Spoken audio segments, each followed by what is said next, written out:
another episode of Get a Load of This. From the Silver Creek Studios, I'm Jarod. I'm Ryan. And it's just the two of us again. Sorry to disappoint you. We're going to get a guest in here again real soon. Yeah. We were just talking before we started about a show Ryan watches, and it got me thinking about, have you heard about the Disney Plus subscription service that's coming out? There's a new Star Wars show I heard about. Yeah. So, what's it called? The Mandalorian is the name of that show. It's but it's about Boba Fett and well, it won't be. hunters. It's not the character Boba Fett, but it's Bounty another hunters. guy like him from that kind of tribe of people and whatever. Did you see the trailer? I did not, but I saw a screenshot. Okay, like it looks advertisement. incredible, Yeah. like really good. Whether you're a Star Wars I think fan what or I saw not, was a just bunch of the stakes in quality the of it ground looks with really good. like Boba Fett helmets on them all around. Stormtrooper helmets. Yeah. Was it Stormtrooper helmets? Okay. Yeah. But so the idea with the service is it's owned by Disney, and it's all of the Disney-owned content, which includes Marvel, Pixar, what's the other? Oh, Lucasfilm, which is Star Wars. Right. And it's also going to have National Geographic. I guess they own that somehow. I'm not sure. But anyway, all of that content will be exclusive on this streaming service. So it's going to get pulled off of Netflix and Hulu and anywhere else that it exists. After a certain amount of time, there'll be like an overlap, but and it's only going to be $7 a month. That's not bad. Right. Now, they're going to have their own original content, so they've already announced a bunch of shows. Some of them are Marvel related, some of them are Star Wars related. They've announced that they're going to redo the Home Alone movie, and they've they've got The Simpsons. Right. So it's all, it's just going to be, it won't be everything like you kind of picture Netflix has a little bit of everything. It's going to be Disney branded content, but it's a lot of content and it's cheap, $7. That's not bad. Hey, can you put that on the other screen? Can I put that on the other screen? Yeah, the audio? meters? Yeah. Yeah, there you go. You don't want to see our I don't want to see ugly my. mugs? I'm telling you, I don't like Man, that. So you got issues. I do. I have problems. No, another thing I saw. Well, it has nothing to do with the Disney streaming, which is cool. But there's a trailer for the new Star Wars, which is, I don't know, it's a little nuts. I mean, I think they may redeem themselves because right now, well, before I saw that trailer, I was kind of like, kind of tired of Star Wars. Yeah, they burned some bridges. I can see that. I wasn't that excited. Now watching this trailer, it's like, okay, I can see it a little bit. I don't know why they keep bringing back Leia. I mean, just to show pretty off, popular. Well, just to flex the CGI muscle. It's going to be interesting to see how they pull it off. But and then the big moment is the end of the trailer when she has the double-ended lightsaber, right? Flips out. Yep. Right, which is similar to Darth Maul, which obviously he's on the dark side. Right. Which leads you to generally presume only the bad guys, the Sith, have red lightsabers. And she's definitely and she looks real gaunt and kind of. She's got the dark cloak on and all that. Yep. Now it might just be every 28 days she goes that way. I don't know, but just give her time. Yeah. This is a problem whenever you introduce females into the Jedi universe. Yeah. It's like, well, who knows what happens? Right. Just everything goes wacko. Yeah. I agree. I've kind of been, I've kind of been not that excited about it. Just the whole Star Wars world has been kind of disappointing for a while now. But I am, after that trailer, it kind of got me pumped. This is it, right? Yeah, it's supposed to be the conclusion to the Skywalker saga. Now they're going to still have other stuff, but it won't be those 9 movies will be done supposedly after this. Well, so, honestly, they probably should have been done a while ago. Well, I mean, it's great. They're making money. Some of the movies are good, but none of them can hold a candle to the original 3. I think everybody was so excited when they announced the new ones, that once Disney took over and they hired J.J. Abrams, and it was like, oh my God, this is going to be incredible. And then it was like, pretty good, but not great. And then Last Jedi was like, not that good, and pissed a lot of people off. So, yeah, it was almost like, God, you had the potential to do something awesome, and you sort of blew it. Yeah. But, they still made billions of dollars, so that's all that matters for them. That's right. Bottom line is all that matters. Now, I heard today they announced that you can sign up for some membership thing that's free, but you do have to sign up. And then you get if you subscribe for 3 years, so a 3-year commitment, you get half off that $7 fee. So $3.50 a month for 3 years. It's like almost free, you know. So that's pretty cool. I don't know if I'm going to do it because it's a big commitment. Even if it's not that expensive, it's like, well, what if it sucks or if they don't have their shit figured you're out? gonna use it. Oh, yeah. I mean, I for sure am. That's the thing is, like, I don't know that my wife ever would. You know, she doesn't care. So what's that come out to be? 7 times 12 is 84, right? No, 7 times 12 is 70, 84 and then I think year, if you do a year, it's actually cheaper. I think it's $70 for the year. So $200 for their 3-year commitment, they're saying, right? Is that what you already said? Well, the 3-year commitment is $3.50 a month. So that's... I think it's like 140 something. Okay, that's not bad. Yeah. So when Sirius XM first came, I was on Sirius. I wasn't on XM, and then before they merged, this was 04 or 05 when I started subscribing to Cellular. Right. I don't anymore. But they were offering, because they were brand new and they were just trying to get new subscribers, they were offering a lifetime subscription, and I think I want to say it was like $300, something ridiculous. Boy, I'm still kicking myself for that one. I mean, I don't subscribe anymore. For not having done it? For not having done it. Because that's awesome. That's a hell of a deal. Right. So, like, nowadays, it's like, if I hear something like that, I'm like, yep, sign me up. Yeah. Maybe it'll suck. Maybe it'll be gone in 6 months and it won't exist. I mean, it's silly because not that long ago, we were talking about 1 month of DirecTV or whatever was $150, and now it's like, do I want 3 years for $140? I don't know. It's kind of expensive. It's like, well, I'm actually talking to my parents about cutting the cord. I wrote a couple notes down because we were, to be clear, we weren't sure where we were going to go with this conversation. Oh, yeah. And we still aren't sure. So, we'll see what happens. But but you made me think of cutting the cord. We did an episode a while back about cutting the cord, and so things have changed, man. For sure. So now my parents are looking at cutting the cord. Now they're older. My mom's pretty savvy. She can figure out technology pretty well. Yeah. But my dad, he's pretty fucking stubborn, and he just wants shit to work the way he expects it to work. So you put a Fire remote or an Apple TV remote in his hand, he's done. Really? Not gonna. Yeah. Fuck that. I don't want that. Yeah. Just put the ball game on. How hard is it to put the fucking ball game on? Right. So they're looking at their options, and I'm like, I don't think there's going to be any solution that you're going to be pleased with outside of a provider like a DirecTV or Charter Spectrum or something like that. So I've started looking for them at some options, Spectrum being the prime candidate, because right now they have DirecTV and they have the whole shooting match. I mean, they've got their internet's through them, their telephone, they've got this digital universe or whatever, digital life. So they have like an alarm system on their home that's all through. I'm like, they're taking them for a check every month. And I'm like, you guys don't need all that shit. Number one, you live in a very calm neighborhood. You don't need, an alarm system.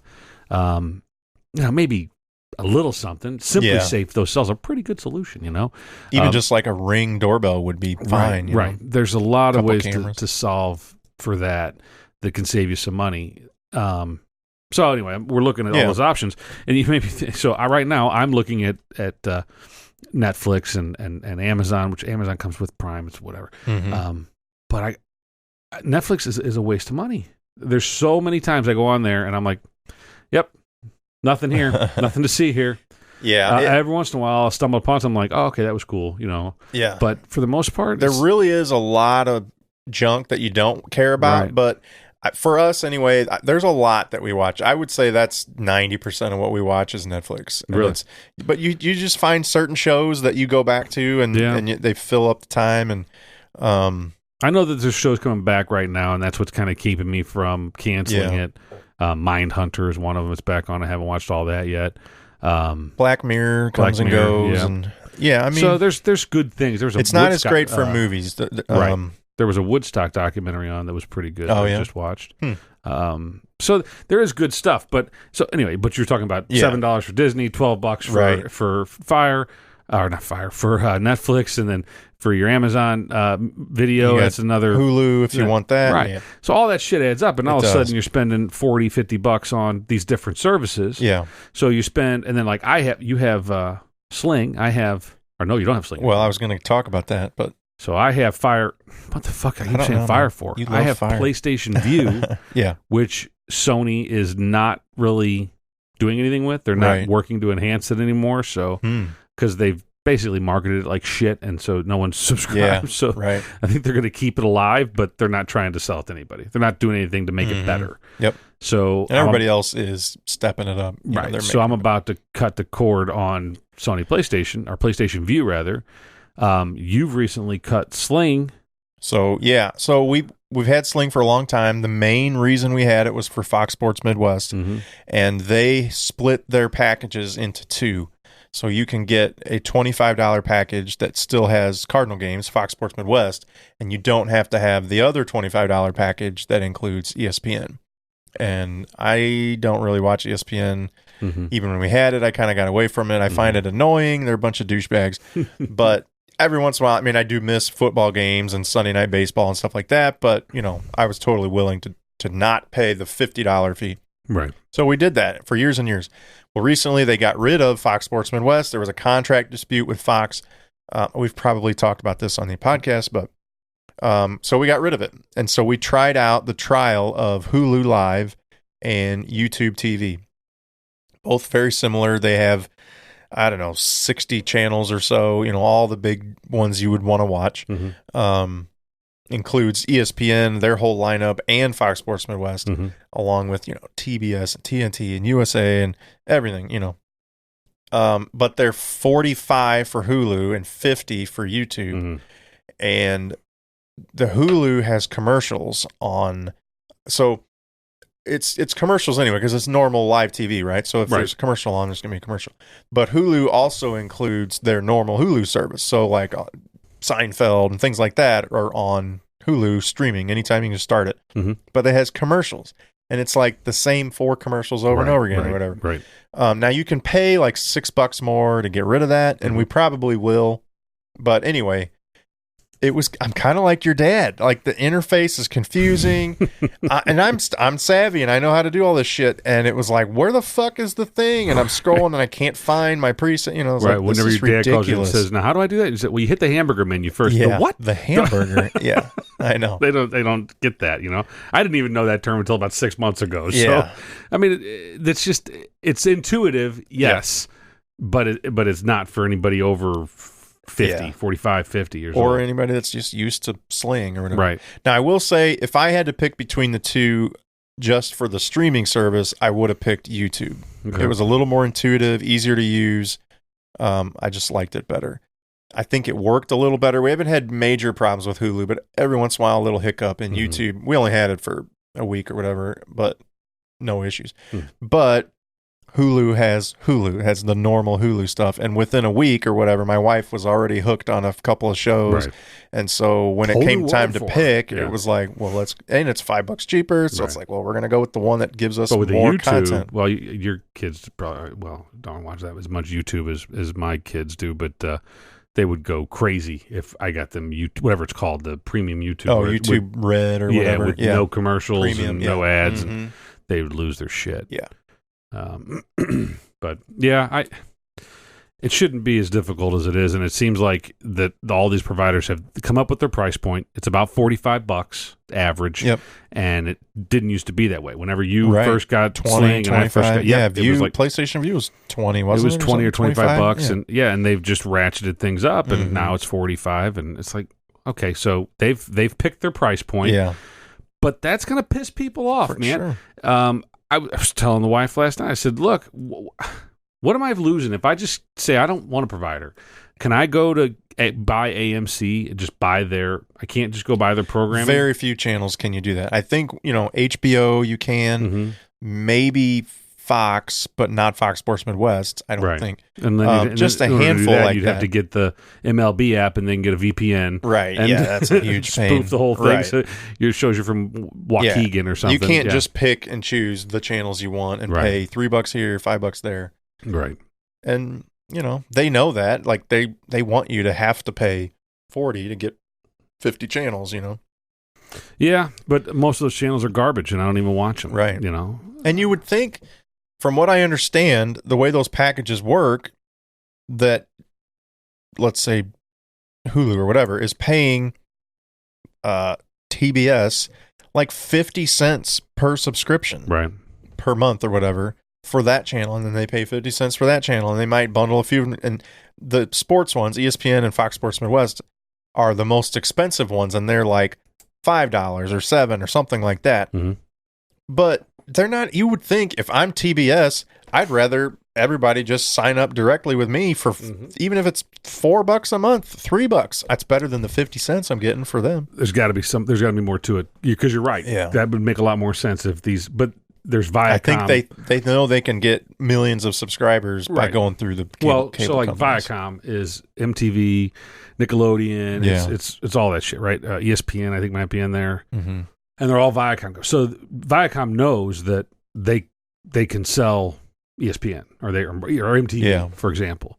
But they know that they're going to have a hard time selling whatever Joe Blow's station. So right. That makes more sense for them to bundle things and force you to buy their whole package as opposed to just buying one-off channels. But all it takes is for some company to stand their ground and say, you know what, fuck off. We don't need your shit. You know, last night the MTV Video Music Awards were on, and the wife was like, "How come I can't watch the MTV Awards?" I'm like, "I don't think we have MTV."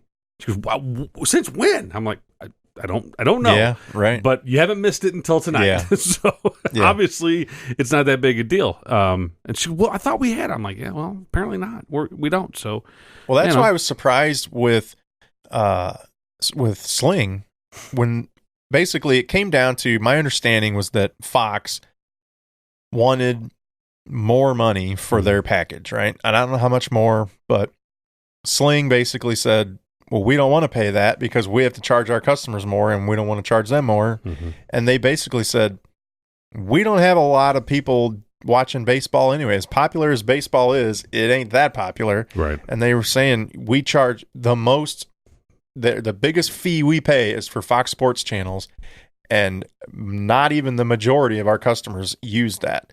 So they were like, if we can cut that out and save our customers money, we would gladly do that. And basically, like you said, they stood their ground. They're like, look, we're tired of paying these increasing fees, and most of our customers don't watch it anyway. So, and they got rid of it. Now, can you imagine if 3 or 4 of the services get rid of it? Well, it's got to be coming, I think. Yeah. I don't think it's that far off, because it's ridiculous, Yeah. I mean, it's a slow grind. Whenever you start seeing 70-year-old people start to say, this DirecTV bill is ridiculous. Why am I paying this much for this service? Then, all right, that it's hit critical mass, right? Then the next domino to fall is that they've got to restructure their services. And I think that's coming. Yep. I hope it is, at least. I don't know. We'll see. Honestly, we should all probably get off our butts and stop watching so much damn television, but... Well, speaking of that... Watching television? No, getting off our butts. Oh, boy. I have made a lifestyle change. Yeah, and he's lost a bunch of fucking weight. Well, not a bunch, but way to go, Ryan doesn't want to hear about it. Yeah, no, I'm happy for you. Well, I appreciate that. I've cut out most carbs, and I say that after finishing off a Busch Light here. Mm-hmm. This is pretty low in carbs. But I only drink 14 of them. Well, it's better than a 32-ounce soda. But I have essentially stopped eating chips, fries, bread of almost any kind, soda, just carbs, period. And it's a big adjustment. It's difficult, and I wouldn't be able to do it if my wife didn't help me do it. She prepares a lot of food. She does the shopping. That wasn't working out for you, huh? No. Someone in front of the camera. Everybody loves your backside. Don't worry about it. Doing some technical shit right now. Yeah. So it was definitely like a huge adjustment. And not only was it, okay, now I'm eating different foods, I was a junk food fanatic, right? I mean, I can put away some Taco Bell and some Steak and Shake and bags of chips and sodas and whatever, right? But it was showing. I every couple of weeks I'm noticing clothes are fitting tighter. I'm having a harder time putting my shoes on, all that crap, right? And I'm not that big a guy, so I know when people look at me and go, "What? You're on a fucking diet? Fuck you." But it was a noticeable change in my body. Oh man, all over. Yeah. But I've only been doing it a little lower. Yeah, it's a problem.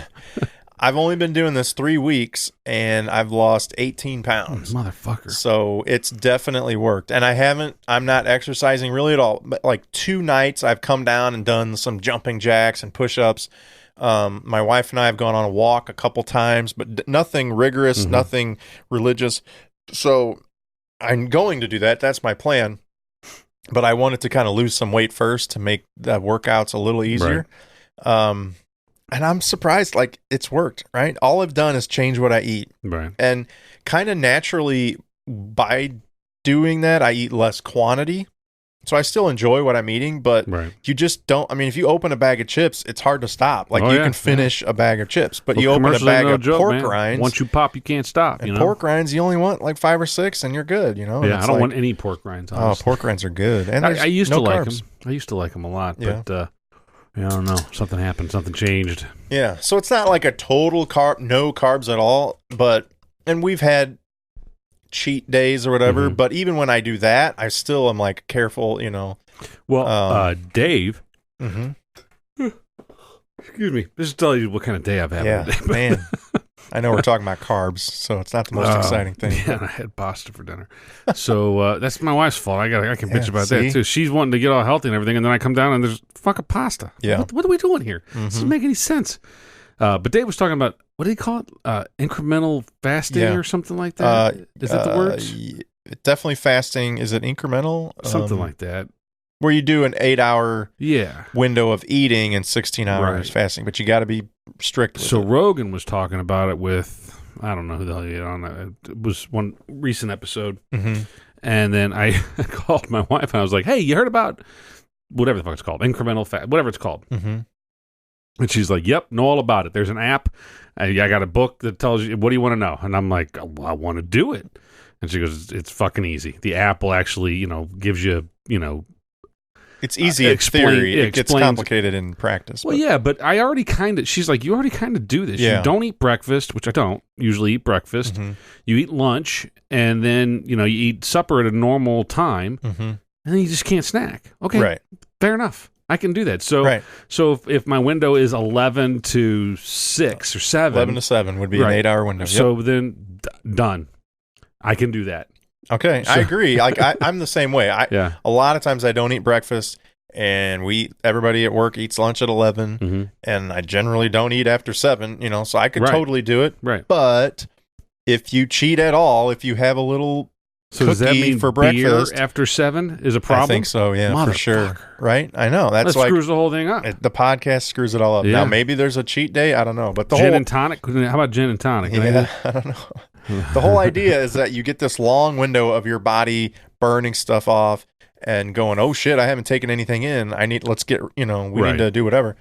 I guess I'm no expert on it, but my understanding is if you just have a little piece of candy or a little handful of chips, whole thing's out the window. It's like you start over. Yeah. Well, but I mean, look, so that's where it gets hard. As long to as do. So the other thing is that you can't just eat absolute garbage. You can't eat from 11 to 7 and just eat fucking Taco Bell tacos the whole time. Let's do this. Right. Nachos Bel Grande. Right.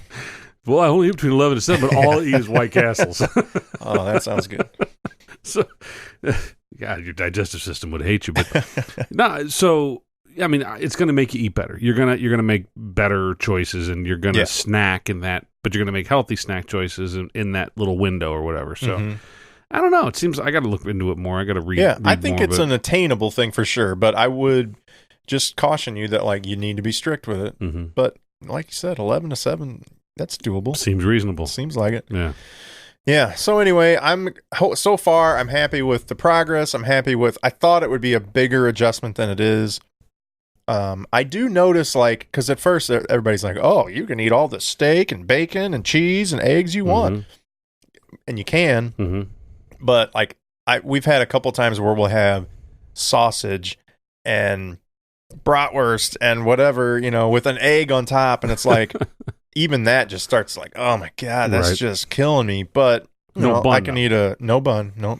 But you can do a lettuce wrapped something or other, right? Generally, I don't even do that. I'll have a salad, but I don't know. I'm weird with lettuce on things. I love lettuce with a salad, but I don't like it. I don't like lettuce on a burger. Okay. But anyway, so yeah, try it out. No carbs. or low carbs. Just eliminate it. The easy stuff is soda and chips and fries. Right. Like you can anywhere you go, you can say substitute the fries for a side salad, or just take the bun off. I'm going to finish the beer that's in this cooler and the beer that's in my fridge at home, and I'm not buying beer until Thanksgiving. So I was going to bring that up to you because you mentioned it Maybe Halloween to me about you said 3 months. Well, originally I said 2 the months. Sober October, like Rogan and all those guys do, so completely copying off of them. I was kind of thinking after this weekend, Labor Day weekend, that you and I could do. So what would that be? September 1st, 2nd? Yeah. So yeah. if we go all of September and all of October with no beer or alcohol, okay, then let's see if we can do that. Smoke a whole shitload of weed. Hey, it's coming soon, January 1st. January 1st, right? Yeah, we're not drinking anymore. You want to do a stone to the bejesus down here? You want to do a 2-month trial? Yeah, I think I'm game. I'm down. And I think the other thing is that this show makes people accountable, right? Makes us accountable, and people will hold us accountable. So let us know when you see us drinking some Yingling on my coworker, September 8th. My wife. People are going to hold my feet to the fire on this one. So, no, I think it's a good thing. Anytime you can make a public declaration that you're going to stop being a fat fuck whenever you do fat fuck things, then people will call your ass out on it. So, although I've been saying that for a long time, and Corey's listening to this thinking like, yeah, right, Dave. What are you thinking, Ryan? You know what you're going to do. And, but yeah, I have made some better choices. At lunch, I get like the salmon, or I'll get the healthy choice thing or whatever. Mm-hmm. The wife and I had salmon last night for dinner. First time. She's not a fish person. But okay. It was fucking awesome. It was great. We had green beans and salmon, and what else did we have? We had these little potatoes, these little fancy potatoes, and she kind of smashed them up and like put them on the broiler, made them they were supposed to be crispy. They weren't though, but they were fucking awesome. Mm-hmm. Had some garlic and rosemary on them. They were awesome. And and then this salmon that was nothing special. And I'm like, yeah, I could do that. I could do that 2-3 nights a week. I'd probably get, what do they call it? Poisoning? Oh, yeah. Right. I know what you're talking about. Whatever. I don't think that's from salmon. No, I think that's from sushi or something like that. But yeah, it's making good choices and getting off your butt and going and doing stuff. And I don't know. Whatever. Yep. Well, it's nice when you see results. That keeps you motivated, right? Results going the other way are also interesting. So I went to the dermatologist today and had to take my shirt off. And of course they got this big fucking mirror because they want to, it's dermatologists. They want to be able to show you, like, look at the spot on your back, right? So now I'm sitting, you go in there, they take your shirt off and sit down on the paper table, right? And I'm sitting there and I catch a glimpse of myself in the mirror next to me. And you remember that Tim Allen episode from, not episode, the shot from Santa Claus? Where he's like, look at this. Does this look like a little weight? I looked over, I was like, holy Jesus. That is not good. Yeah. And there's no way, I can't sit up straight and suck it in enough to make it go away. I'm like, okay, this is fucking wrong. It's just gotten. I'm telling you can, if I can do it, I'm junk food master. You can do it. Yeah. I mean, I need to lose about at least 40 pounds. At least. My goal was 30. Yeah. So we're already fucking 2/3 of the way there in 3 weeks. I'm probably going to plateau and it'll be tough. People want to punch you I'll right have now. To start burning, running, and all that shit. Hold on a second. So sober, okay, I guess no Fireball. That's probably bad too. Yeah, there's probably maybe like just to get the creative juices flowing, we could do like only on podcast night we can do like 2 shots of Fireball and then water the rest of the night. It's not bad. It's not bad. I think I like this. Some Fireball and water. All right, let's do it. Fire water. Oh man. So yeah, that'll be interesting to see how that goes. How irritable we both get without our Bud Light, Busch Light. Might be the end of the fucking podcast. Who knows? Okay, I want to get into something. I know you didn't really want to go down this road, or you felt a little uncomfortable, and understandably so. It's an uncomfortable topic. It's not really uncomfortable. It's just that I don't know enough. Don't worry, I'll tell you everything you need to know. Yeah, and it's also a very sad thing. It is. So. And I'm kind of fucking tired of sad topics, We'll go to and fro. We'll get off it. Yep. So it's sort of a localized topic. I doubt it made a lot of national news. So for all of our California listeners and Australia, right. UK, I hope we make it interesting enough that you still want to hear what we have to say. But it's definitely more local for us here in the Illinois and the St. Louis area. So over the weekend, Friday, I guess it was, It's Thursday, I thought. Was it Thursday? I don't know. I think it was Friday. Friday morning. It was Friday, early Friday morning. Yep. Officer Nick Hopkins of the Illinois State Police was shot and eventually died that day during a police, I'll call it a raid. They call it a serving a search warrant, right. Which we'll get into that a little bit, what the circumstances I think it's both were. of those things. It is, yeah. Okay. And in a rough part of a rough neighborhood in a rough town, East St. Louis, and it's tragic, right? He was a young guy, 33, had a wife, 3 kids, a lot going for him. He was doing a lot of other things besides just being a police officer. 3-year-old twins and an infant daughter. Yeah, right. That's fucking terrible. It is terrible. Well liked by the community. His brother's a police officer. His dad's an alderman. He was just one of that kind of family, right?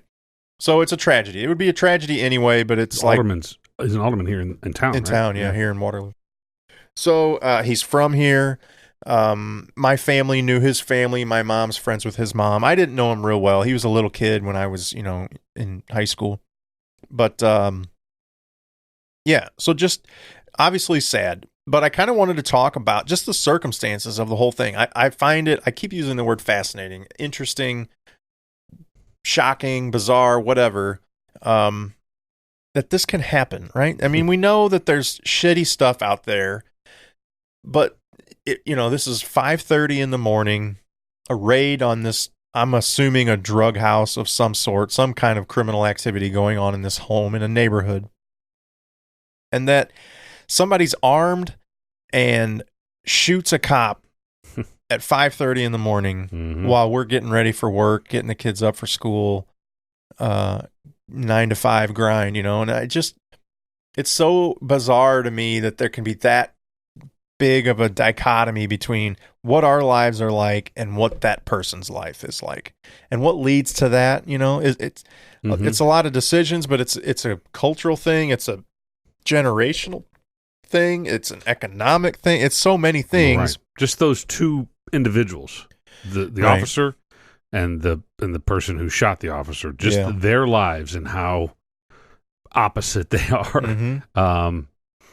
It is. It's a series of choices. It's a series, and it's probably in some cases generational choices, right? On both sides of that. The officer's father is a public servant to some degree, as an alderman.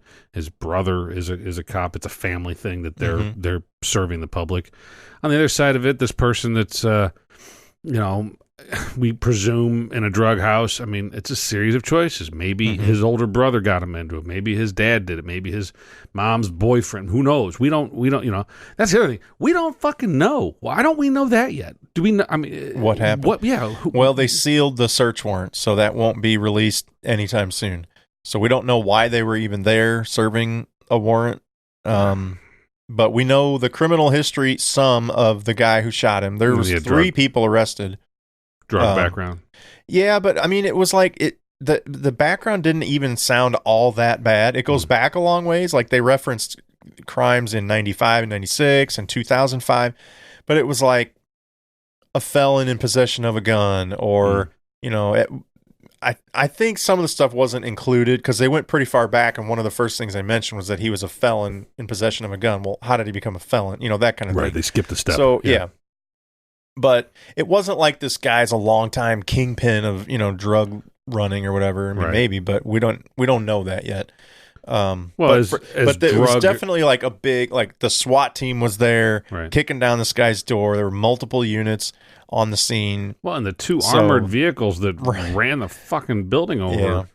I mean, but that was after. That was after. But I think the initial raid was not just a guy knocking on the door saying, "We're here to service your warrant." This was. I think what you're kick down conflating. The door. You're mixing up serving someone with like a summons, a court summons, or serving someone with a lawsuit or what do you call it? A restraining order. Yeah. Versus serving a search warrant is we're coming in and getting your shit, motherfucker. And when you watch The Sopranos, they're generally like, hey, open up, we're coming in. Right. But that's not real life. Real life this is... was flashbangs and kicking the door down, certainly drawing your weapon. And I feel like that's been portrayed in some movies too. But when I first read, it was described as he was killed in the line of duty while serving a search warrant.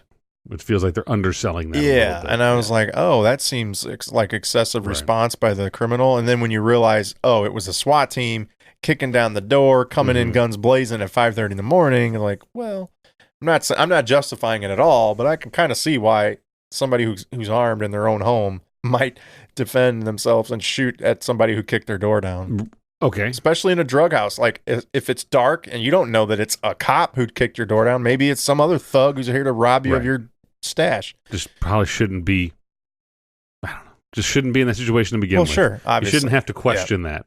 Is part of the problem. But, and also we had talked about that a little bit before, that, well, there's no good way for the cops to do that.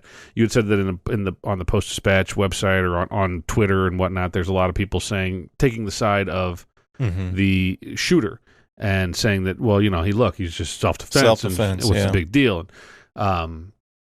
There's no easy way for the cops to do what they were trying to do, which is, catch them in the act or whatever. Catch them in the act and catch them with, the whatever it is, illegal guns, illegal drugs. Yeah, you knock on the door and wait for them to answer, they're going to be flushing everything and going out the back window. You kind of have to come in, guns a-blazing, so to speak, and there's no easy way to do it, and there's risks involved with that. Yeah. So another thing is that, I mean, if he's SWAT, he's got to be coming in, full battle rattle, right? My wife said that too. Doesn't SWAT have like armor on all over? That means and helmets he must have got and shot someplace that it wasn't protected. Yeah, I don't know, and maybe they don't always wear all that. I don't know the circumstances. I would say if you're going into a drug house in East St. Louis and you're in the SWAT teams there with armored vehicles, you're probably wearing your full shit. I would think your full suit of Kevlar. Yeah.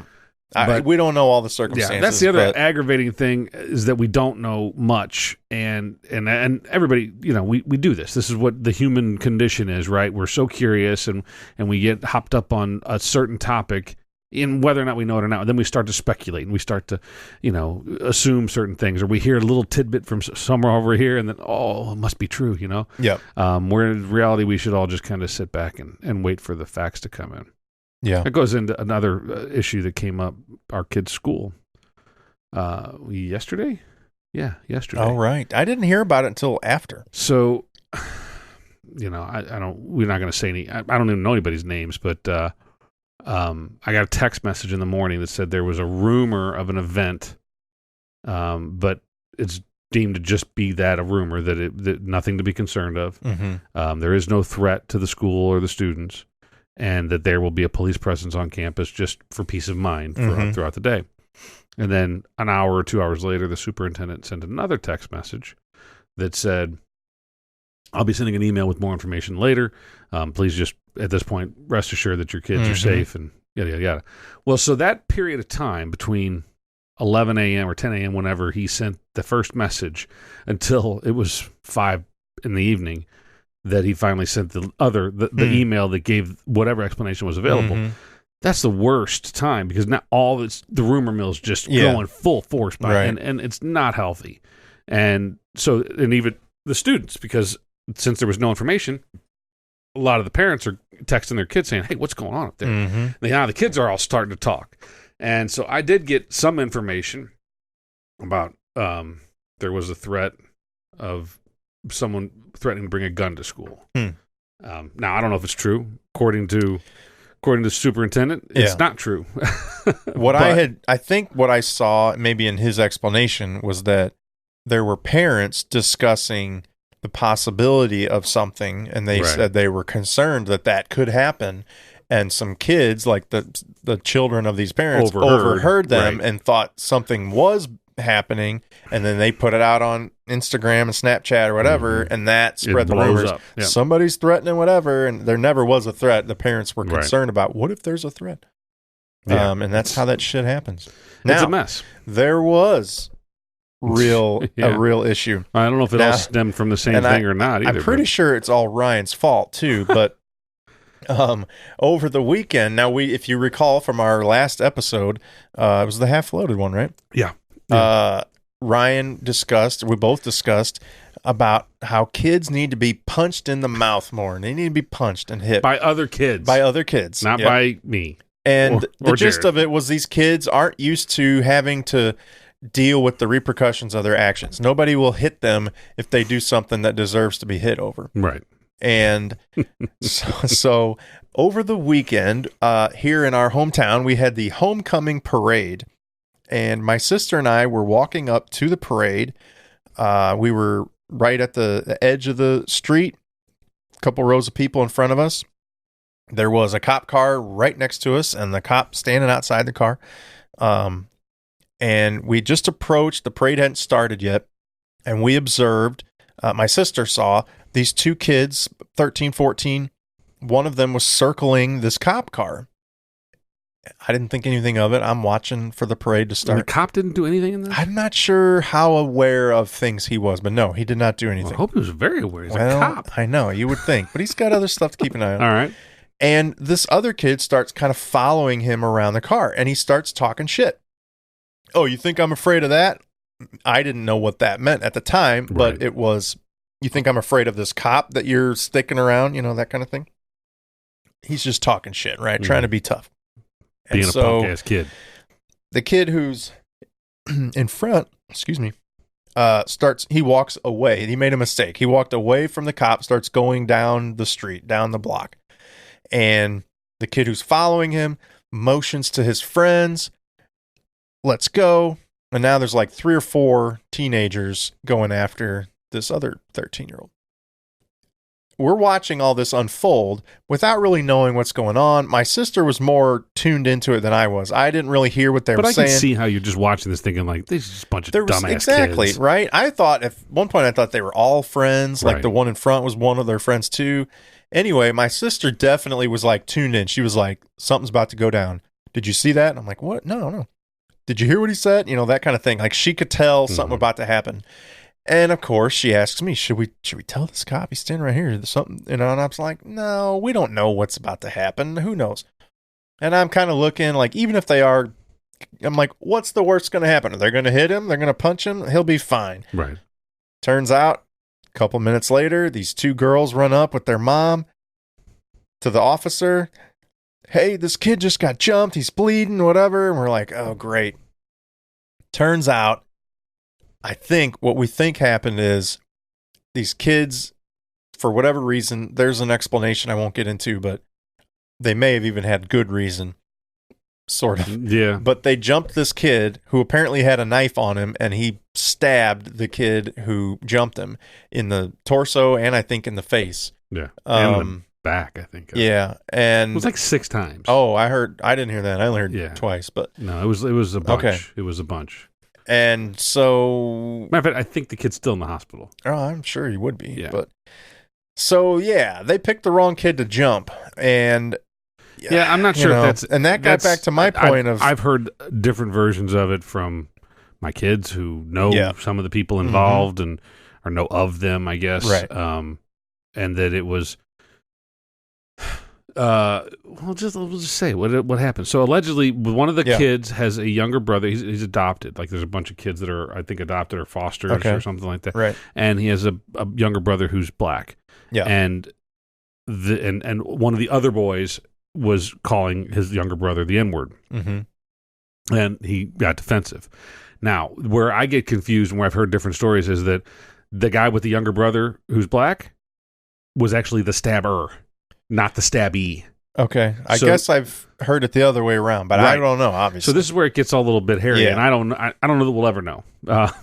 So one potential scenario was the kid who was making racist comments was being attacked by several of these friends of the brother. Right. And, not physically attacked. I don't know. I don't want to say rightfully so, but like, hey, you don't tolerate that shit. Right. You stand up for it. And they went after him. And the first story that I heard was that that's the kid that had the knife, the racist, and that he was defending himself when he stabbed. But you're saying you've heard from your sons or whatever that maybe it was the kid that made the racist comments was attacking, and the kid who had the younger brother had the knife and stabbed back. So something like that, yeah. Either way, it's fucked up. It's way fucked up. And these are 13 and 14-year-old kids. That's the biggest point I can make. Who have a knife in a public situation in the middle of town. Right. They're 14-year-old kids carrying around a knife, capable of doing pretty significant damage to another human being in a very crowded public setting. And so, while this is going off, we hear about it. We hadn't met up. We ended up meeting up with you later. But I start texting Jarod. I'm like, holy shit, what have we done? Right. Meanwhile, that episode hadn't even been broadcast. It hadn't even been published yet. But we were just talking about this. They probably should have gotten in a fight and punched each other in the mouth. Some asshole had to bring a fucking knife into the mix. That's what I brought up. I said, yeah, maybe back in the day you got in a fight, you punched each other, and now you respected each other and you went your separate ways. I said, anymore, it ain't like that. You get disrespected like that or your ass beat, you're coming back with a knife next time. Yeah. And I said, you got to be careful with who you jump now. It's and that proved to be the case. Yeah, it's a shame because I don't know. We were just a kinder, gentler humanity back then. That we just threw some fists and we got over it, and we were friends when it was over. Yeah, I imagine there's a lot of people who are friends with someone they got in a fist fight with. Some of my best friends, right? Yeah, which is weird, but you know what? It's the way it went. It's just. We solved our problems. Yeah. We didn't need to go crying to someone's mom or dad. Say, oh, he's being mean. No, we just settled it. Well, we took care of it. So now we got to be careful what we say on the podcast because we might be encouraging stabbings and who knows what next. We have to have a disclaimer. We have to get the lawyers back involved and make sure that the disclaimer's all up to snuff. Yeah. No, but it's this world is fucked up, man. It's very fucked up. It's not going to get. I don't know. What do you think about this recent push for legislation? So with a lot of this gun violence that's going on, particularly in the Missouri and Illinois area, there's talk of people wanting more legislation to kind of take control of it. You're talking about just gun legislation? Mm-hmm. I don't know what you're talking about. So recently, maybe it was even yesterday, the Missouri governor turned down. I don't know how they term it, but basically they wanted to have a special session of the state legislature to do something, to at least talk about it, if not write up some legislation. And he said, nope, we're not doing that. Mm-hmm. Even though a lot of the public was like, yeah, we need to do something. And he didn't even want to have that discussion. Now, I'm not saying that's right or wrong for him to shoot that down. Right. It's more complicated than just a knee-jerk reaction. But, I don't know. We've talked about it before, but in the light of so many recent incidents, there were 3 kids in St. Louis killed over the weekend from gunfire, and we don't know countless recently. Yeah. Again, I don't know how many of those guns were legally acquired, and there's look, you can't fix stupid, and even if it's you take all the guns out of the civilian houses, law-abiding civilians, right? Take them all out of their houses. There's still going to be the illegal people that keep the guns around, right? And then if you're worried about kids, stumbling upon a lethal weapon, then get rid of all your kitchen knives, hide the car keys, put the chainsaw away. You can't have any lawn tools. Where do you? I think where the idea do you stop is to say that we got to put bubble wrap around every human on the planet because we're afraid that something might hurt them. You say that Darwin's law needs to come in at some point and just say, oh, well, some people, not to say that some people just need to die, but you know what? That officer didn't need to die. No, the officer didn't. And I'm not talking about that. I'm saying like accidents with, I'm not saying even kids need to die, right. but just shit's going to happen and it sucks. And there's no way that we can avoid all of the shit. So we just have to recognize that it's going to fucking happen. Well, and it sucks. On the one side, you've got the argument that says criminals are generally the ones committing these gun crimes, right? Right. And so adding extra laws isn't going to keep those criminals from committing crimes. They're already breaking the law. There are already some laws that they're breaking. Right. So making new laws is not going to stop those people from committing crimes. But so that's on one side. The other side would be if we had laws that made it harder for anybody to get guns, then it's also going to be harder for criminals to get guns. And if you can decrease the quantity of guns that are on the streets, it's going to make it harder, supply and demand kind of thing, right? Harder for a criminal to acquire. Now, I don't necessarily buy into that, but I can see the argument. If we make it tougher for these guns to just exist, period, then it's going to be tougher for a criminal to get it. If they exist everywhere, if everybody's armed and there's guns in everybody's closet, then it's really easy for a criminal to just steal one or get one or borrow one or whatever. So I get that, but we're still talking about making laws to prevent criminals from committing crimes. Like, they're already committing crimes. So I don't know. Yeah. And it's touchier than that. It trickier. Is. I think if we let's say that we had the magic pill and we solved gun crime, gun violence, right? Solved it. Just in our happy magical world, no more guns exist. Let's say poof. Someone, Thanos of guns snapped his fingers, right. All the guns are gone. Yep. There's going to be something else.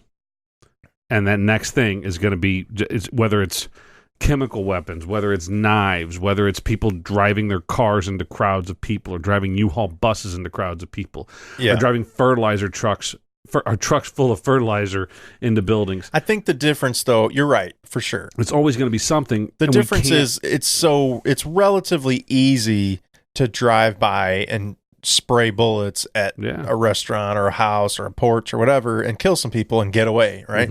Well, if you're talking about get away is interesting, but get away with it might be tougher, but to just drive off, it's easy, right? It happens all the time. If you're talking about chemical weapons and crock pot bombs and whatever, like, that's a lot trickier. Driving a bus into a group of people, like, you're probably not going to get away. I mean, maybe if it just, I'm just saying it's relatively easy to kill a bunch of people with guns, which is why people want to get rid of it. But you're right. If you didn't have them, you'd find another way. If you want to kill somebody, you're going to kill them. That's the shame of it. Now, you're right. I mean, guns do make it easy. That's the problem. We got to keep people from wanting to kill people. Like, why? That's the key. Does everybody want to kill people? Right. What the hell? Well, it's because it's a disregard for life. It's because people suck. People are assholes. I say it all the time. I mean, not all people. Some people are great. Some people are fucking amazing. And, you should appreciate those people. But there's a lot of people that suck. And all it takes is one sucky person to fuck up some nice guy's day that turns that nice guy or gal into a new sucky person. And falling down. Right. So, you could take the most stable, young person that has no issues, has no mental, physical trauma, has a great home life, has a great upbringing, has everything in the world that they could want. But some girl or some guy at school says they're stupid, or says that they're fat, or says that their mom's a whore, or says something fucking awful, right? And that's all it takes to trigger that person to be like, to just unleash hatred. And have it fester and have it just boil up inside of them and turn into something that what we see manifest over the past couple months with these look these, at this events. This police shooting. I mean, you've got one side defenders of the officer who just are now showing hatred, honestly, for definitely these guys that killed him, but for black people in general, or inner city blacks, or whatever, right? And like, they're just angry, and I understand, especially the family and people close to them, just being angry about it, right? And then on the other side, you've got people in that community that are pissed off at the cops for arresting their neighbor and their brother and whatever, and like, why do you got to come in here and kick our doors down and all that? This wouldn't have ever happened if you didn't raid the house. Well, it's like, a chicken or the egg thing, right? It is. So you just got this one incident is just built. I mean, the hatred was already there, but whatever progress might have been made is just destroyed by incidents like this, and it happens all the time. If anybody out there is drawing a racial line, on this, like, well, all black guys are killers, that they're fucking racist assholes, okay? And if there's anybody out there that says that all cops are motherfuckers because of this or that or whatever, they're assholes too. I'm not to say they're racist, but they're fucking assholes, and they just aren't seeing things for what they are.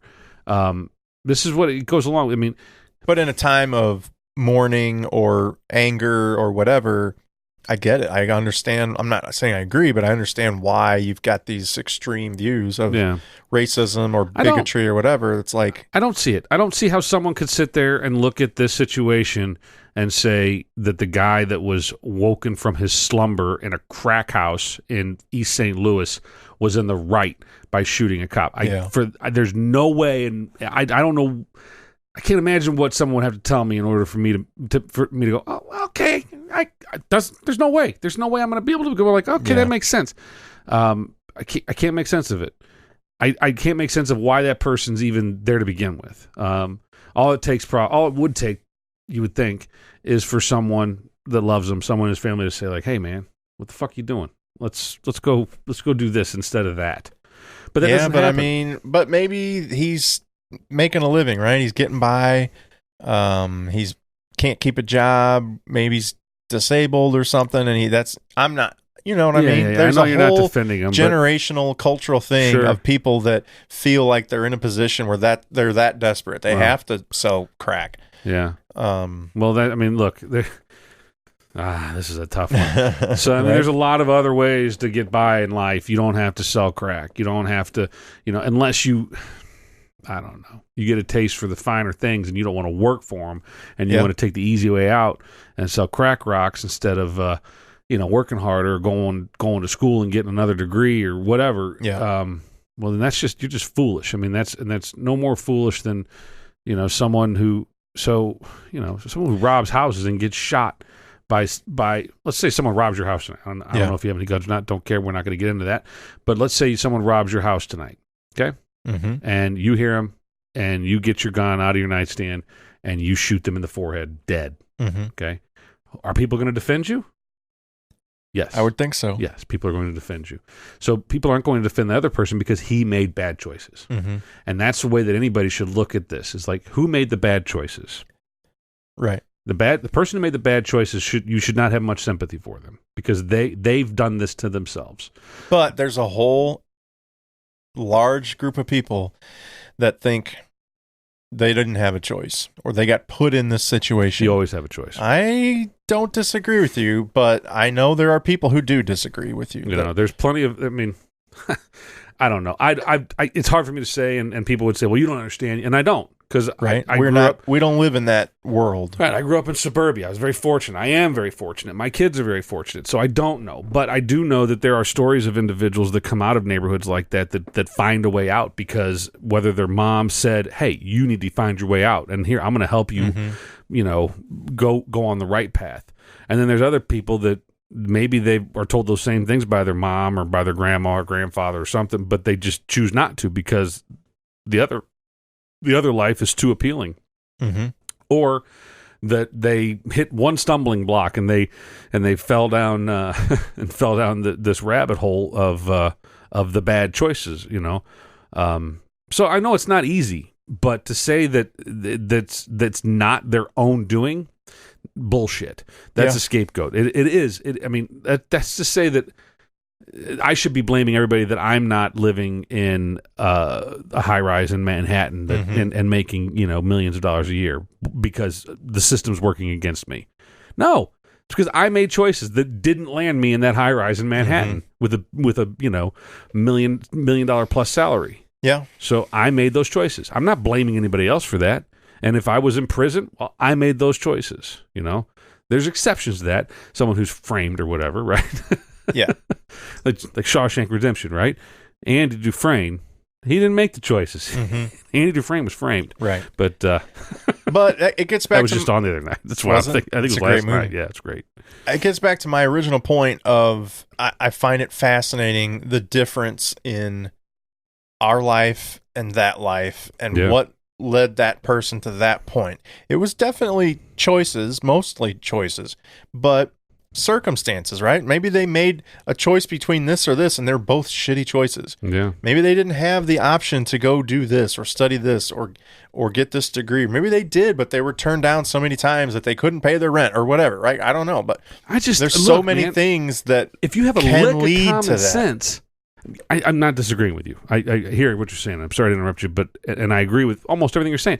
I can't imagine if someone has a lick of common sense, how they can sit there and evaluate their situation and say, yep, I'm good with this.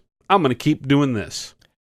But what if you grew up in a couple generations of people that live that life, that think fuck the police, dealing drugs is a good way to make a living. I would say that your 50 years fellow ago, man isn't worthwhile. I would say 50 years ago, every man for himself. Then you would have you complete ignorance and say, well, I just thought this is the way it's supposed to be. I thought that this is how my grandparents brought me up, my mother brought me up, my father this is what I was taught, that this is what I'm supposed to do.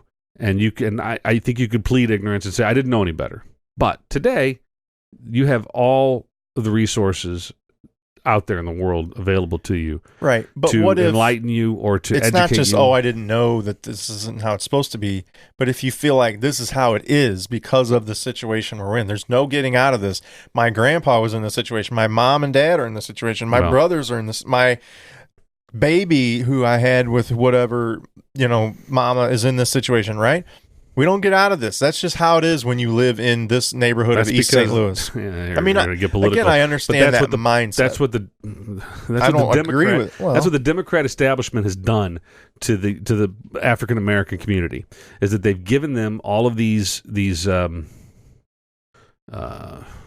handouts, if you will, welfare and whatnot, food stamps, and said, look, you deserve this. Because you were mistreated. Now, yeah, no one's arguing with that. They were mistreated, right? Their ancestors were enslaved, and that's horrible, right? However, whole teach a man to fish or give a man a fish thing, right? So we got to be teaching them to fish, and whether they're white or black or what if nobody American, around you is teaching you to fish? You grow up in people who don't know how to fish. Establishment. I think that there's plenty of people out there that are willing to try to teach you to fish. I think that but the easier path is to go get the fish. In the Middle East, St. Louis? Yeah, I think they're out there. I mean, look. I mean, what's her name? Kersey? Jackie Joyner Kersey, she made it out. You look at... yeah, but she's fast. Like, really fast. Yeah, most of the success stories are athletes or musicians or actors. And she's giving back to the community. Yeah. So, and there's people like that that go into those communities. It's easy for me and you in a middle-class community, well-to-do, to say, oh, you've got every opportunity. You should know better. We don't live that life. We don't know what it's like to grow up that way. I agree with you. It doesn't matter. At this point, you should know better. But what if nobody's telling you to get out of this? Nobody's saying what you're doing is wrong. Well, we are. We just did. Well, we did. Now we did. So then they may not listen to us. They probably don't. But but someone should be. And if you're out there and you're in that environment, and I think cops are doing that too. Yeah. I think there's politicians out there doing it as well that say, look, we can do better than we don't. A lot of politicians used to say, well, we'll just keep throwing more money at welfare. We're going to keep them happy. We're going to give them government housing. We're going to whatever it is. We're going to do everything we can to take care of them. There's also politicians on there saying, like, look, here, there's a job. I'll give you a job in my campaign, or here, go down to this shop and get this job, or hey, you want an education? Go down here, and they're gonna do some on the job training for you. Mm-hmm. Those things have been going on for years and years and years, where the opportunities are there, but you got to go take advantage of them. You got to you got to get out and do it. And I think that it's a culture thing, and it's not a black and white thing. There's a lot of white folks that have the same fucking problem, and there's a lot of Latino folk that have the same problem, I'm sure, and there's a lot of black folks that are like that too. So it's not as clean and cut and dried as what everybody thinks it is. But the bottom line is that people need to realize that you got to take care of yourself, because nobody else is going to do it for you. Nobody. The government's not going to do it for you, and if you think they are, you're wrong. Because whenever the shit hits the fan, they're not going to be there. They're not going to be there to take care of you. The well's going to run dry, or some other politician's going to come in and shut off whatever you're getting. And now where are you? They don't give a fuck about you anymore. So you got to get out there and do it yourself and take care and create a safety net for yourself. Yeah.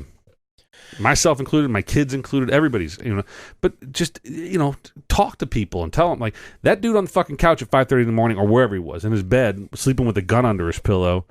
He made bad choices, and he, probably should have been now he's going to go to jail, probably for life. Bad choices. If someone would have gotten to him 10 years ago and said, hey, man, by 10 years ago, he already fucked up. He's already a felon. He's already fucked up a few times. So someone at some point, a parole officer had to say, like, hey, man, let's try to find a straight and narrow. Mm-hmm. And he chose not to. Well, I agree with you, but it's interesting that you and I never had to make that choice. True. Right? Yeah. And what would we have done in that situation? Yeah, you grew up in a crack house. Yeah, we all know the help wasn't bringing crack over to you for your... maybe they were. Is that why you fired them? That's why I didn't have to. I just had someone do it for me. No. Yep. Can you tie this rubber band off there for me? And it's a sad situation. It's obviously sad for the officer and his family. It's sad for the people involved, the shooters, the guy. I mean, it's sad that people are in that situation where they're living in a drug house, murdering people, right? Like the fact that you're in that position is ridiculous. How often does a police officer die? Well, as far as the state police, the Illinois State Police, they said it's been 30 years since an officer was shot and killed. I thought that was just SWAT member. State police. Okay, so that was state police. Mm-hmm. They said it was 20 years. I thought they said since a SWAT team member had been injured, was it? Could be. Or had been killed? I don't know. Yeah, but SWAT doesn't necessarily have to be state police. But so they're just talking about Illinois State Police. I'm talking about period. Right. Cops. How often does a cop die? Like in gunfire kind of thing? In the line of duty, yeah. Okay. And not just like not a sitting car on his couch. Accident or whatever, but choking on a Cheeto. The reason I asked, they said 3 Illinois state troopers died this year, but they were all in car accidents. Okay. And some of them were like in a chase, but I think some of them were they were outside their car and got hit or something. But anyway. Equally tragic, yeah. It is, for line sure. Duty, but in the act of like defending somebody or whatever, I don't know. I mean, I feel like it happens a lot, but maybe it's like once every few years. I think this one has such we're so aware of it because the guy lives in our town, and they brought his body back to town, and it was a caravan of hundreds of police cars that went a pretty long way from South County, I guess really St. Louis City, all the way to Waterloo. And I watched a little bit of it on the. My wife was news. Up there taking pictures and stuff. I figured as much. Yeah, she was asked to. So. Yeah, no, and it was quite the event, right? And it makes and so you're looking like, wow, man, do they do this for every cop? I don't know. I mean, I would think any cop that from this town that was killed, there would be a procession like that. I assume that wasn't even the funeral. That was just bringing his body back to town. Yeah, which is weird. Not weird, just shocking that there would be that big of a to do. I thought the same thing. I was like, this is a big to do, and I'm glad it happened. But I was like, do they do this all the time? Right. Like, really? Yeah. Yeah, I don't know. So I'll go to. I went last year for the first time. I went to Guns N' Hoses, which is a boxing event at the Enterprise Center for St. Louis firefighters and police. It was really good time. A lot of drunks. Yeah, a lot of cops that are drunk. A lot of firemen that are drunk. But it's a good event because they do a lot of tributes to fallen officers and fallen first responders. And so when this happened last year, it was I want to say it was like a Metrolink cop or something like that was killed in the line of duty, and that was what they kind of featured. It was a St. Louis City cop, but their patrol or whatever was like the Metrolink. Right. So whenever this happened, I'm like, well, that's going to be the feature of this. Not the feature, that's the wrong word, but that's going to be the focus, I guess, of this Guns N' Hoses event. They're going to, as they should. And the Backstoppers, who this all benefits, is who will take care of his family and his kids, and it's all but it's the where our mind goes whenever you hear about these events. Like, oh, okay, that's going to happen there. You know, I don't know. They shouldn't be that commonplace where we should have an automatic reaction where our brain goes. You know, it should be what's going to. I have no idea. This never happens. Unfortunately, It's like last time this happened. Yeah. It's a shame. As much as, there's obviously a lot of animosity in this country right now with the police. The whole take a knee thing and Kaepernick and all that stuff. But in reality, that's a small fraction of a percentage of the police are the bad ones. And it seems like, at least around here, a lot of the officers are, at least the ones we hear about, are some of the best people you could know. You know, they're serving their community as well as they can. Yeah. They're active in a lot of other things besides being a police officer. They seem to have good family lives. You know, it's just like, I'm not saying you ever want anybody to die, but like, it's the worst person to lose. You know, it's a person that's a really solid, good person that's doing a lot for this world, you know? So it sucks, but yeah, we'll deal with it and move on. I feel like there's a lot more we could say about this. You know, like what point you just made about a good person, losing a good person. I mean, so every day in Chicago and St. Louis, there's people that die of gang violence, and say, are they good people or are they bad people? Again, they're probably made some bad choices, but someone loves them, and they're maybe someone's dad or someone's brother, you know, something, uncle, whatever. But yeah, when nobody makes a fuss about these things, and they just get brushed under the rug because they don't fit the narrative of the mass media and whatnot, and it's really kind of aggravating, right? Because if we were to shine a spotlight on those acts of violence, and try to not just tamp down on things that fit the narrative, but try to tamp down on violence, period. That maybe, you know, bad things like this wouldn't happen. Maybe we wouldn't have, what was it, 3 kids that all, you know, that was drive-by stuff? Yeah. Yeah. Yeah. It's fucking senseless. It's stupid. Now, I know you didn't want to get too sad and down because you were looking for something to make you happy. So let's try to end on a positive note. Oh, boy. We need to wrap it up. The Cardinals are up, what, 3 games? 3.5 games? 3 on the Cubs and 5.5 on the Brewers now. They're playing right now. I don't know what the score is. Right. That's not so what I was we're almost talk at the about, point where we can say fuck the Cubs again. Now, almost. That's right. In my last baseball episode, I said I'm not going to get excited until they have a 3-game lead on whoever, and they have a 3-game lead. So here we go. No, but over the weekend, now you and I have had them before, but your wife and my wife went with us, and we had a brisket burger from JV's, a local pub eatery here, and it's really good, right? So they take brisket and ground beef, it's mixed together, and they make a burger. You know, it's just a cheeseburger, but it's good. More than a cheeseburger. It's so delicious. Yeah. And now this particular place, JV's, they only serve them maybe once a month. They don't have like a regular schedule, but they Every try time to there's have a parade. Well, they do whenever there's a parade, but they have them, you know, regularly or fairly often, but not every day, not every week or whatever. So anytime they do, my wife they always post their entire menu specials for the month on their Facebook page, so you know every day what they're going to be serving. And whenever it's brisket burger day, we go. My wife makes sure that we go. Did you throw out your bun when you're up there? Oh yeah, no bun. Did you? Yeah. You didn't notice that, huh? I didn't. I wasn't. And we didn't have the fries. We had a salad. That's a good call. So, I had fries. See, I'm making a lot of bad choices. And there. I fucking love those buffalo rangoons that you ordered. And I ate all of those. I didn't have any of those. No. So it's tough. You got to make it. You got to make choices, right? It's all about choices. I can't be trusted. I can't go into those places. I know.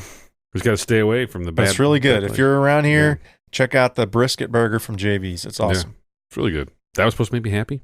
I hope it made you happy. Jeez, if that didn't make. I'm actually. It was funny you should say because I'm sitting here thinking like, what is he going to say? Well, we're going to do a half loaded, right? Yeah. I think. Where are we at here? We're about ready to wrap this up.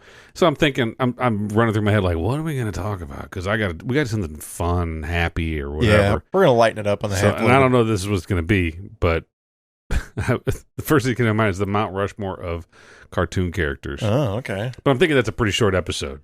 But it's also kind of hard because I'm thinking like, well, Bugs Bunny's got to be on there, right? So this is I wasn't active listening. I wasn't really listening to what you had to say. Thanks. I'm thinking about Bugs Bunny. Who's on my Mount Rushmore of fucking cartoon characters? I'm like, well, I got to put Yosemite Sam and Foghorn Leghorn.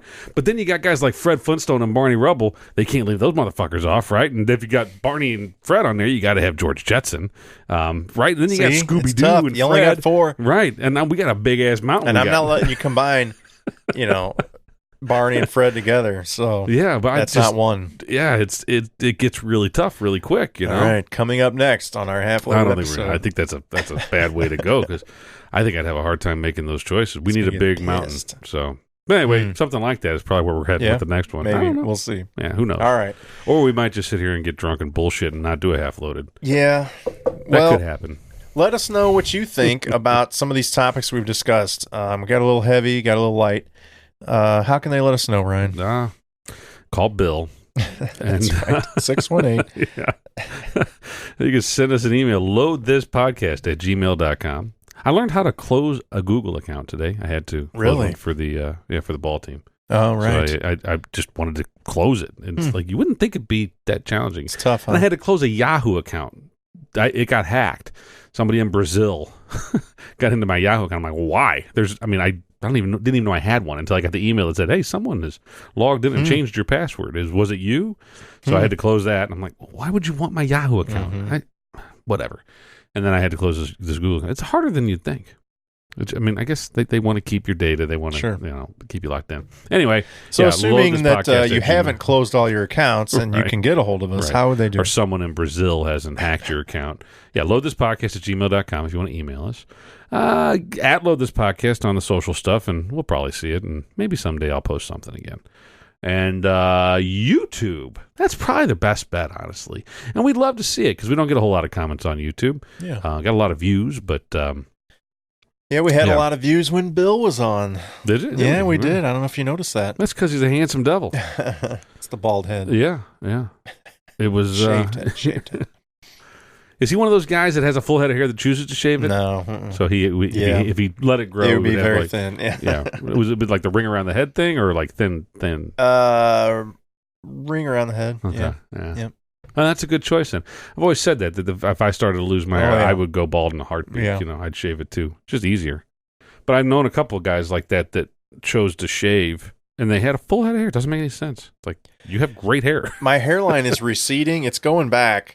But everything else is thick. Mm-hmm. And so when I bitch about it, I know people who do have thin hair and they're balding or whatever, and they're just like, fuck you, motherfucker. Right. It's kind of like you and your bitching about, I lost 18 like, pounds in 3 weeks, and I've been really cutting back on carbs. Hey, man. Right now, I needed it. Everybody out there, fuck you, Jarod. Fuck you and your no carbs. Sorry. It was time. I'm going to pay your wife to feed you, hot dog buns while you're sleeping or something. Oh my God. Oh yeah. How do you lose carbs in me? The other day, my daughter comes home from work. She works at a you told me about yogurt and hot dog venue, frozen yogurt. Doesn't seem to go together, but I know. Chili dogs. Yeah. And they had a bunch of leftover hot dog buns, but these are baked at our local bakery. They're pretty good buns. They are good buns. As far as the hot dog bun goes, these are really good. And they had a bunch left over, and she brought them home, and there was 4 bags of 12 or more each bag. What is she expecting you to do with these things? I think her boss was like, hey, take these home. And I guess you could make sandwiches on them or whatever, but if you were to eat a sandwich. And it was just so agonizingly tempting to just see these delicious buns. I don't think I would be tempted by a hot dog, but now you brought a donut in or something like that. Then I got telling you, they've been buying donuts at work. It's so hard at work because they just every day somebody's offering you something. I need a shock collar or something like that, where someone sees me making a bad choice, just zap my head. Look. Yeah. All right. What we need is a remote. Viewers can zap us if we do something like that. If we go. Yeah. So if you listen to the 2 episodes ago, I guess I was giving Jarod shit about that. I don't do that a lot, and I do obviously, or he was putting them in. I think he might have copy paste. Yep, I think he might have dropped a few in on me there.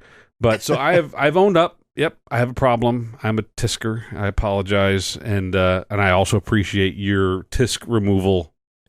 I'm gonna try to get a little more of those taken out. Yeah. I know our listeners don't always want to hear it. Well, I mean, I didn't know they were all there, but you're not innocent. Hey, once or twice, maybe. All right, I'm just going to give up on that argument because I know I do it, and it's like it's like telling my wife I don't snore. It's like I obviously do. I own up to it. I'm sorry, but she still insists I don't snore that loud. Well, yeah, you do. Yes, you do. You can record it, play it on the podcast. Well, we thank you for listening. Yeah. Thank you for watching on YouTube. Yeah. Subscribing and downloading and all that. Tell your friends. Exactly. Tell your family. Tell your coworkers. Yeah. Check it out and give us a review and a like and all that stuff. Thank a first responder.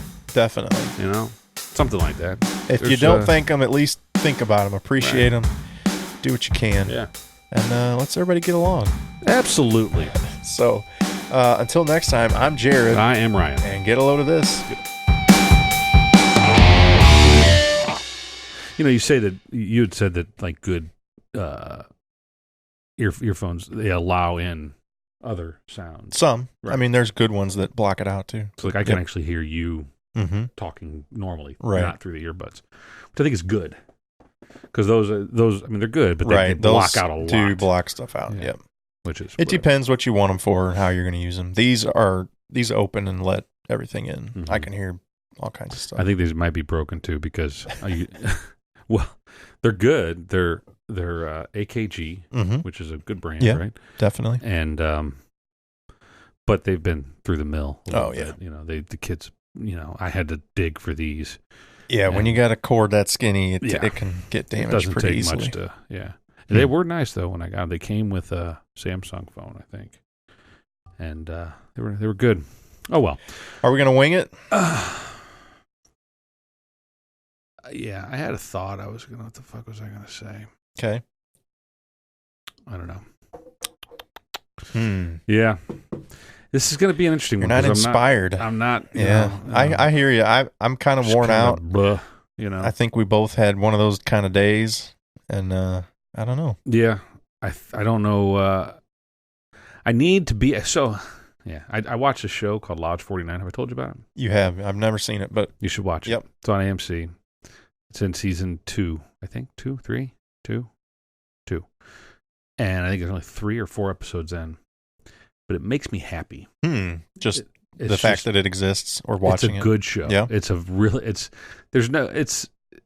It's fantastical, you know, it's like fantasy type. Right. Mystical. But it's just a bunch of weird people in everyday life. And these odd things are going on around them. It's hard to explain. Yeah. But just the characters in it are so well written and so well portrayed. The lead, his name is Wyatt Russell. He's Kurt Russell's son. Oh, okay. And Goldie Hawn's son. Mm-hmm. So I think they only had one kid together. Like she has Kate Hudson from another, and Oliver Hudson from another guy. They only have the one. I think maybe they have others, but this guy, and he's kind of a goofy looking dude. He was in a Black Mirror episode too, but he's really good. Yeah, and he's funny, just being himself. Yeah. It's like. And then it's also Cheech Marin's in it. It's got Brian Doyle Murray. Who else? Joel Murray was in one episode. Who's the guy who was in the Bruce actor, like cult classic actor Bruce? Oh yeah. He has the shotgun for an arm. Yep. What the fuck's his chainsaw for an arm? Yep. Yeah. You know what I'm talking about? Yeah. Bruce Campbell. Bruce Campbell was in Evil Dead. Evil Dead. Right. So he was in a bunch of episodes, and it's just really, it's. Yeah, I'd like that. I think it's funny. It's well written. It's funny. It's kind of dark. It's interesting, and it keeps you wanting more. Anyway, well, along the lines of entertainment, I have a question for you, but let's start and we'll get into it, and then we'll go wherever.